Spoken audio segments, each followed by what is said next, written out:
परियों का जादुई उपहार। बहुत समय पहले की बात है। एक हरे भरे गांव में राघव नाम का किसान रहता था। राघव दिल का बहुत अच्छा था, मेहनती भी, लेकिन उसकी जमीन बंजर पड़ चुकी थी। बरसात कई सालों से ठीक से नहीं हुई थी और खेत सूख चुके थे। राघव फिर भी हर सुबह खेत में जाता, मिट्टी को छूता और कहता, एक दिन तुम्हें फिर से हरा भरा करूंगा। गांव वाले उसका मजाक उड़ाते, कहते, इतनी बंजर जमीन में अब क्या होगा। लेकिन राघव उम्मीद नहीं छोड़ता। जंगल की ओर यात्रा। एक शाम राघव लकड़ी लेने जंगल गया।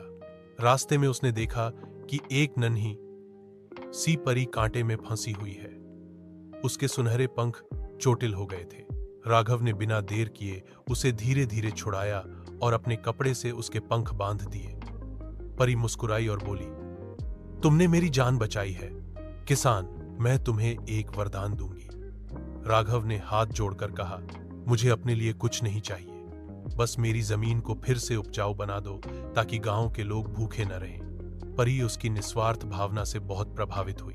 जादुई बीज परी ने चमकते हुए पंख फैलाए और राघव की हथेली पर 3 चमचमाते बीज रख दिए। इन्हें अपने खेत में बो देना। सूरज की पहली किरण इन्हें छुएगी तो चमत्कार होगा। राघव बीज लेकर घर लौटा और बड़ी श्रद्धा से खेत में बो दिए। सुबह का चमत्कार।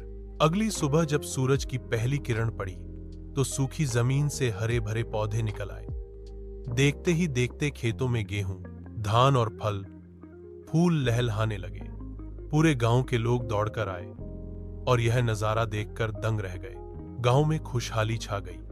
बच्चों की हंसी लौट आई, बूढ़ों के चेहरे पर मुस्कान आ गई। परी का संदेश। कुछ दिनों बाद वही परी फिर आई और